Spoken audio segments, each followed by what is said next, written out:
मैं आज बहुत दुखी हूँ, इतनी उम्र हो गई है, पूरे राज्य के आप राजा और राजगद्दी का उत्तराधिकारी नहीं है, बारिश नहीं है। जब बार बार मैंने न किया तो क्या हुआ कि उन्होंने कैसी लीला की? श्यामचंद्र ने कैसी लीला की और कौशल्य अपने विचारों को पूरी कर दिया।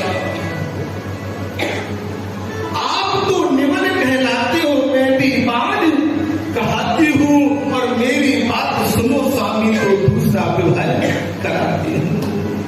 आज इसने ऐसा कहा, हे राजन मेरी आज्ञा अगर आप मान लो तो आप दूसरा विवाह सुख रुचि से कर लो। लोग स्वयं की रुचि के पीछे देखते हैं, भूल जाते हैं जिसकी उंगली पकड़ कर भगवान ने मुझे जोड़ा, कन्हैया ने मुझे जोड़ा और हम उसका सहारा छोड़।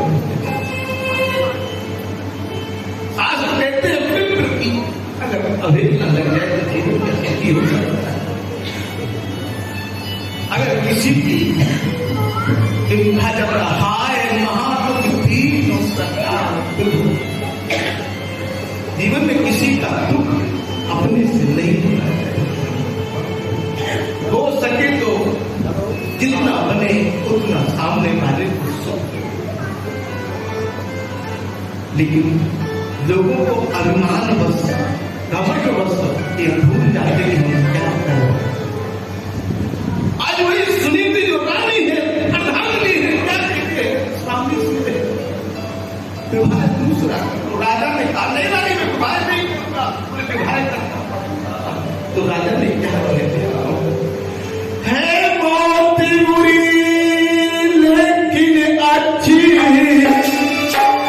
जो एक बार ही आती है तो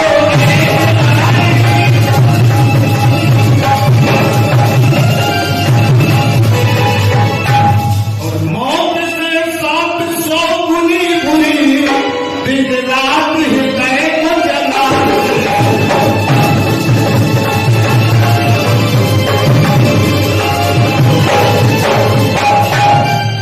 ऐसा कहा है मौत बुरी लेकिन अच्छी जो एक बार ही आती है और मौत से 700 गुनी बुरी दिन रात हृदय को।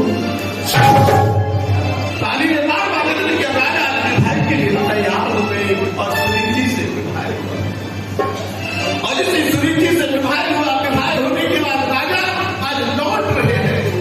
राजा ने अपनी कुर्सी अर्धांगिनी सुनीति से देखो कि मेरा महल, मेरा राजपाट चारों तरफ से दिखाई दे रहा है। अच्छा, ये आपका राजपाट है, आपका महल है, बड़ी बहुत सुंदर बात। राजा ने तुरंत कहा कारो डोले को रोक, कारो डोले को रोक। डोले से ऐसा कहा निराधारी रूपों से भगवान अपने विचारों को कर रहे हैं, मनवाणी को मदद कर रहे हैं। कारो डोले को रोक। पालकी को रोका, राजा उत्तान बात को लाया। सुनीति कह रही है राजा, बोले हाँ मैंने सुना कि तुम्हारी एक रानी महल में है।